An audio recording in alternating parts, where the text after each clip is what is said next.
roasting pan is awaiting. All right, Thanksgiving. Thanksgiving we go nuts. We do all sorts of food, do lots of food. We cure our own ham in a wet cure. We do a duck dressing. We do lots of veg. We do a couple of different, well, my wife does, this year it was 4 pies, I think. And then we do turkey. So I'm going to talk about the turkey for a bit. Going to read some of the stuff off my monitor. We usually do a 10 to 14 pound bird. We brine it overnight with kosher salt, light brown sugar, vegetable stock, black peppercorns, allspice berries, chopped candied ginger, and a cinnamon stick.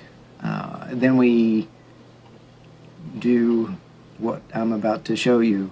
Dun, dun, dun. The turkey has been removed from the brine and is coming up to temperature. All right, another thing we like to put under our turkey are radish roots. Usually people in the U.S. see these in salads and they're eaten raw. Roasted with the rest of the veg, absolutely wonderful. They've got greens on top. These actually had the greens when we bought them. We just cut the top off. Cut the bottom off just because it's been aerating, oxygenating. And cut these up into bite-sized pieces.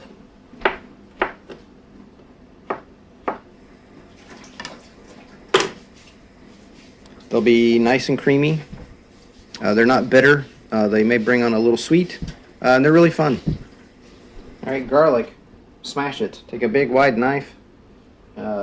Place it on the garlic with the heel of your hand. Just give it a smack. The paper comes off of it or loosens up considerably. And instead of having to slice it up, just throw it in the pan. All right, under our turkey, we have yucca. We have carrot. We have onion. This is a yellow onion. We have celery, tops and all. Make sure it's washed. We have radishes. We have some thyme. We have smashed garlic. Then we have wild dried mushrooms, rehydrated in white wine. And it all goes underneath the turkey.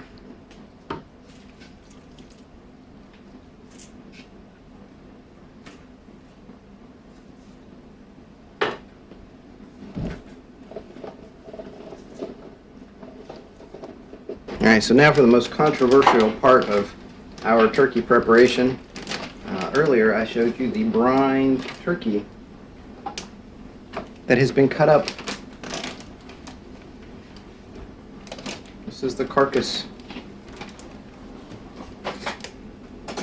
Still carcass. We got wings. Got breast.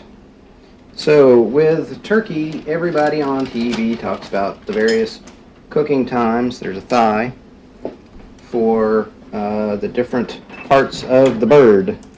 So by cutting it up, we can arrange, put the breast meat on the bottom, and then you can cover it up with the dark meat, which takes longer to cook. Oh, there's still some feathers on that one. Drumettes, etc., so forth. And then stick it in the oven. So I was trying to figure out why we had so many thighs. We bought an extra pack of thighs. So the breasts are down here on the bottom. We've got thighs, dark meat, drumsticks, dark meat, and we can place these around the breast meat so that the dark meat's on top, and that it will cook as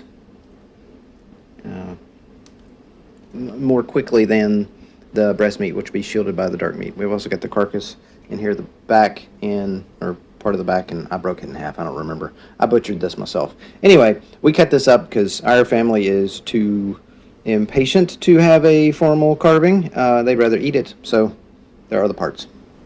Our secret ingredient to a great turkey is what we call the mother.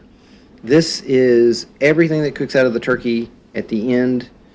We strain, we put a quart of it back in the freezer, and then this goes in the turkey. And so it's the flavor that we captured the very first year that we did it, plus every year subsequently, and it just adds to it. It's a great base. It's a great stock. It just keeps growing, so to speak, bunny rabbit ears.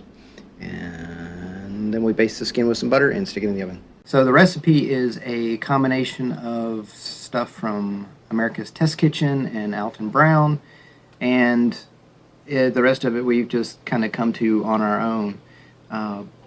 So after we do the brine, we bring it up to room temperature. We do the veg in the bottom of the pan, and then we put the turkey parts in the pan. The oven is heated up to 500 degrees. The bird is left uncovered. My wife does like to put butter on the skin so it gets a little bit crispy. And it's in there for, I believe it's only in there for 30 minutes. Yeah, 30 minutes. After that, we uncover the bird. No, we cover the bird with parchment paper and aluminum foil to protect the nicely crispy skin.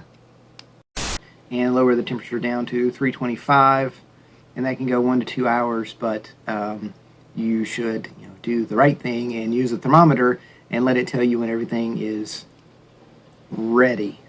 This year, I had the honors of doing the temping, and I was quite surprised when we pulled it out.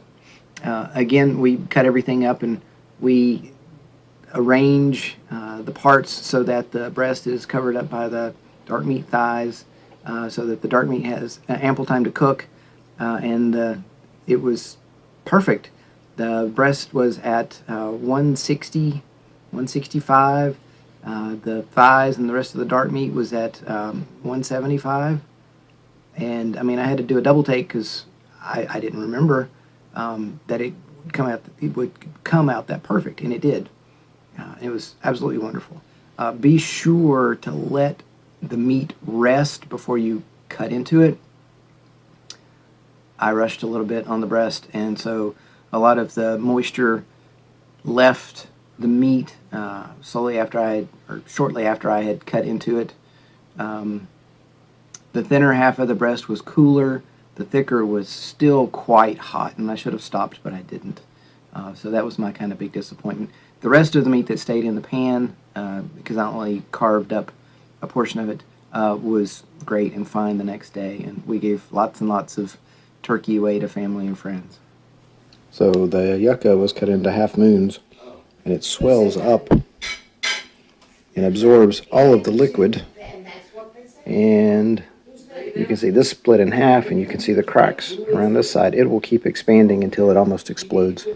And in the gravy, that is what provides all of the body. So to make the gravy, you pull the stuff out of the bottom of the pan. This is got the yucca. You can see some carrot. There's mushrooms and radishes and onions and whatever else, and then some of the juice, and then an immersion blender. No flour, no additional components added to it.